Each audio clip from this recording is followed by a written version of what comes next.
నీ ప్రతి సమస్యకు ఒక పరిష్కారం ఉంది. నీ హృదయమంతా దేవుని ప్రేమతో నిండిపోయినప్పుడు, ఆయన మాటపై నిరీక్షణ ఉంచి ఆధారపడినప్పుడు, వెలకట్టలేని వాగ్దానాలనిచ్చి కృంగిన నీ జీవితాన్ని బలపరచగలడు.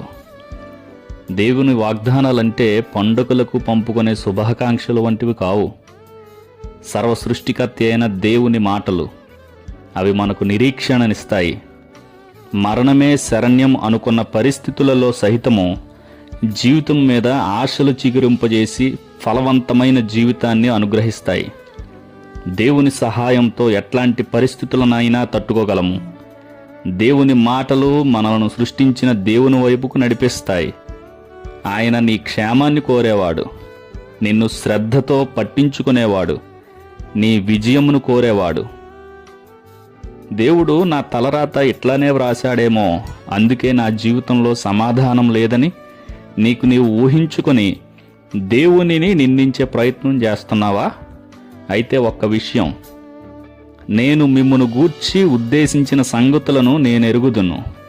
రాబోవు కాలమందు మీకు నిరీక్షణ కలుగునట్లుగా అవి సమాధానకరమైన ఉద్దేశములే గాని హానికరమైనవి కావు. ఇదే యెహోవా వాక్కు. ఇర్మియా గ్రంథము 29వ అధ్యాయము 11వ వచనము. నీవు సమాధానముగా సంతోషముగా ఉండడమే ఆయన చిత్తము. అందుకే గదా నీ కొరకు చివరి రక్తపు బొట్టును సహితము చిందించాడు. ఆయన ప్రేమను అపార్థం చేసుకోవద్దు. నీవు జీవిస్తున్న లోక సంబంధమైన జీవితమే నీకు హాని కలిగించేదిగా, దేవుని సమాధానాన్ని నీ నుండి దూరం చేసేదిగా ఉందేమో.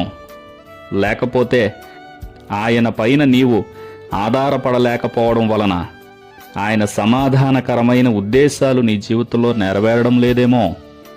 ప్రియ రక్షకుని ప్రేమను నిందించకుండా ఆయన వాక్కులపై ఆధారపడగలిగితే అవి నీకు నిరీక్షణను కలిగిస్తాయి. ఆ నిరీక్షణ నిన్ను సిగ్గుపరచక గమ్యానికి చేర్చుతుంది.